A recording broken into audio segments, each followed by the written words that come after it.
السلام علیکم ناظرین آج میں آپ کو معدہ کے درد کے بارے میں بتاؤں گا۔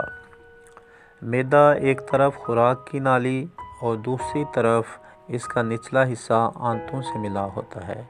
اگر کسی بیماری کی وجہ سے نچلا حصہ سکڑ جائے یا سوراخ بند ہو جائے تو قے آنی شروع ہو جاتی ہے، پیٹ میں شدید درد اور قبض ہو جاتی ہے۔ اس مرض میں معدہ کے مقام پر کبھی شدید اور کبھی ہلکا درد ہوتا رہتا ہے۔ در حقیقت معدے کا درد بذات خود کوئی بیماری نہیں بلکہ ورم معدہ، السر معدہ اور فم معدہ کا ورم اس کی اہم وجہ ہے۔ ناظرین، معدے کے درد کے کچھ اسباب بتانا چاہتا ہوں۔ بد ہضمی، قبض، بادی اشیاء کا استعمال، ریا کا کثرت سے پیدا ہونا، پیٹ میں تناؤ، فم معدہ کا ورم، معدے کا السر، شراب نوشی، تمباکو نوشی، چائے کا بکثرت استعمال، جوانی یا سن یاس میں عورتوں کا شامل ہونا، حمل اور معدہ کی کمزوری بھی اس درد کی بنیادی وجہ ہے۔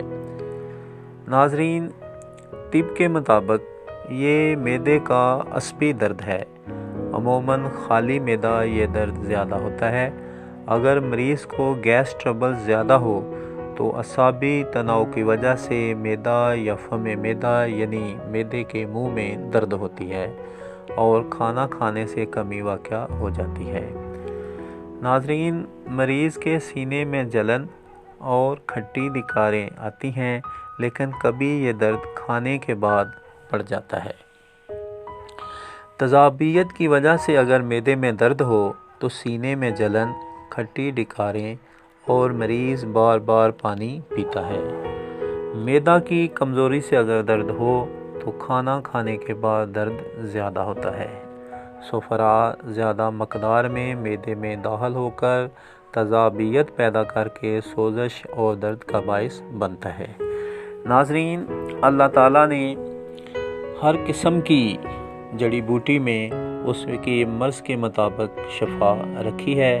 اگر اللہ تعالیٰ کی پیدا کردہ جڑی بوٹیوں پر مکمل تحقیق اور اپنے وسیع تجربے سے ادویات تیار کی جائیں تو انشاءاللہ تعالیٰ ورم معدہ، فم معدہ اور معدہ کے درد سے انسان کو بہت جلد شفا مل جاتی ہے۔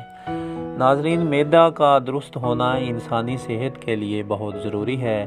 اگر معدہ تندرست ہو تو انسان تندرست رہتا ہے۔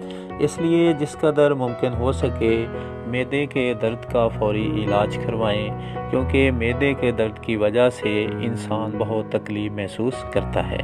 اگر آپ میرا یہ کورس استعمال کرنا چاہیں تو میں بذریعہ پارسل یہ ادویات بھیج سکتا ہوں۔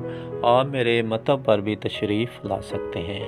میرے وجہ المعدہ کورس کے استعمال سے انشاءاللہ تعالی معدے میں ہونے والے درد سے مکمل نجات ہوگی اور مریض ایک صحت مند زندگی بسر کرے گا۔ کچھ احتیاطی تدابیر بتا رہا ہوں۔ پانی ہمیشہ کھانے سے پہلے پئیں اور کھانا آہستہ آہستہ اور چبا کر کھائیں۔ اگر آپ نے کورس منگوانا ہے تو مجھ سے رابطہ کریں۔ انشاءاللہ میرے کورس کے استعمال سے شفا ہوگی۔ شکریہ، جزاک اللہ۔